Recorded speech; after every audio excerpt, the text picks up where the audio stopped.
Good morning, students. Today we are going to discuss about module number 2, that is distance protection. Here we are going to discuss about that reactance relay. To discuss about that reactance relay, it is similar to like impedance relay. In case of impedance relay, where we are measured that impedance between that fault location and the relay location. But in case of reactance relay, where we are going to measure that reactance between that relay location to point of fault, and it is not affected by the variations in resistance. It is only affected by the variations in the reactance, and even it is unaffected by the arc resistance during the occurrence of fault.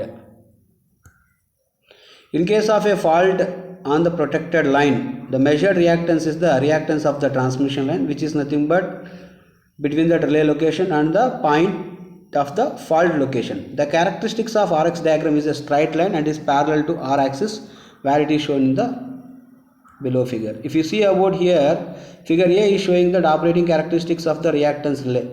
The operating characteristics of the reactance relay is nothing but a straight line and it is exactly parallel to the R axis. Whenever the reactance of that relay whose value is below that of this XR value, then it generates the command signal to trip the circuit breaker.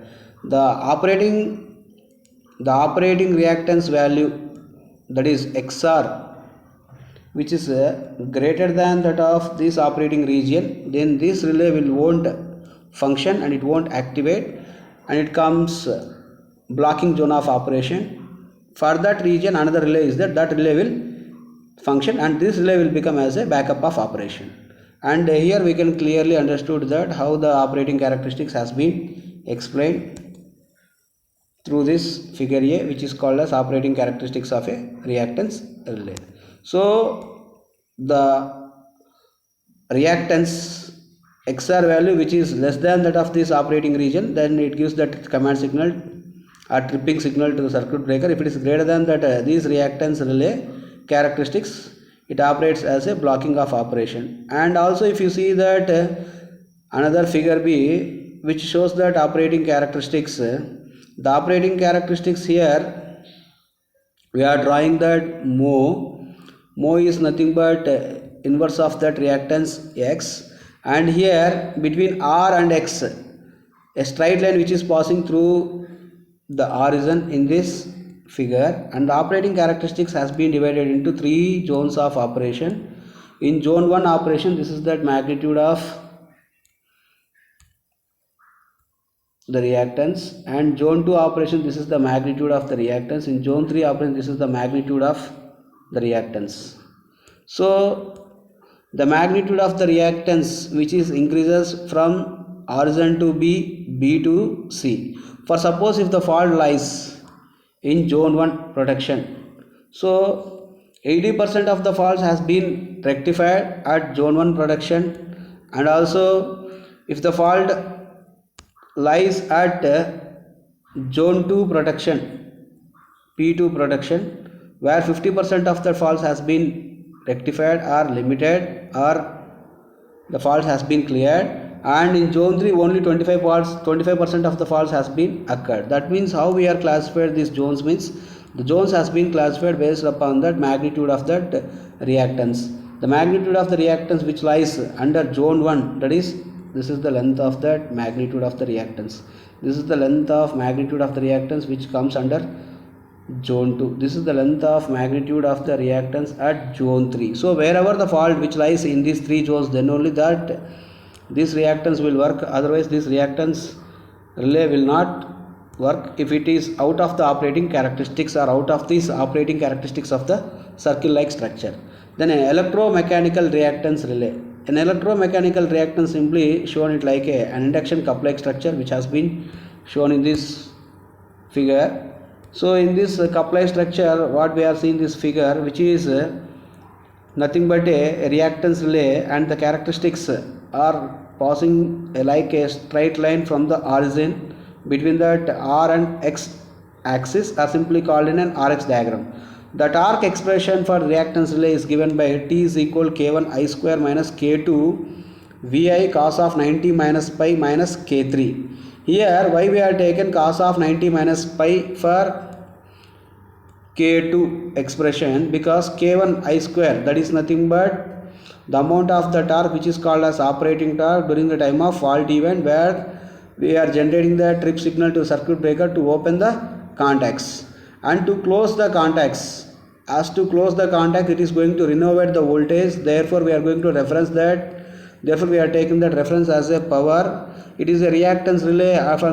For the case of reactance relay, there is a maximum of 90 degrees phase angle, so we are going to write that VI cos of 90, and if it is 90 cos 90, it becomes as 0 and it is own function. To make it as a function, we are using that power factor correction devices which has been used as a phase shifting circuit at right hand side and phase angle adjustment at left hand side, both for current coil operation and for voltage coil operation, as to produce that two torques. One is operating torque called as mathematically T1 is equal K1 I square, another torque is called as K2 VI cos of 90 minus pi, which is called as restraining torque as to close the circuit breaker. Therefore, the current produces that polarizing flux in the upper and lower poles. Also, current is the operating quantity which produces the flux in the right hand side pole. And here in the above expression, here cos of 90 minus pi, simply it is called as sin pi. So therefore the above torque expression can become as T is equal to K1 I square minus K2 VI sin pi minus K3. Here K3 we can make it as a 0, it's because of spring constant, and K1 I square can become as maximum during the time of fault condition, and K2 VI sin pi can become as maximum during the time of when fault is cleared, where the contact of the circuit breaker is going to close. Therefore, the operation of this relay, that is depends upon the condition, that is to break the circuit breaker, I mean to trip the circuit breaker, the torque expression K1 I square should be greater than K2 VI sin pi, and the value of K3 can become as 0 by neglecting that small spring torque. And from these two expressions like K1 I square and K2 VI sin pi, if we send that K2 to that side, if you send that K2 to that side, the above expression can become as K1 by K2, and if you send that I square to this side, the above expression can become as VI sin pi divided by I square. Here square and I get cancelled, then the above expression mathematically we can write as K1 K2 value, the ratio of K1 divided by K2 value is greater than V by I. V by I means we can write it as Z. So the value of K is greater than Z sin pi. Therefore K is greater than that X. Z sin pi is called as Z sin pi can wrote as X from the impedance diagram. For suppose if you take a right angle triangle, this is real axis, this is that reactance axis, and this is that impedance axis. If you take that pi is at here, this is adjacent side, this is opposite side, and this is hypotenuse side. So we want that formula of sin pi. Sin pi is equal to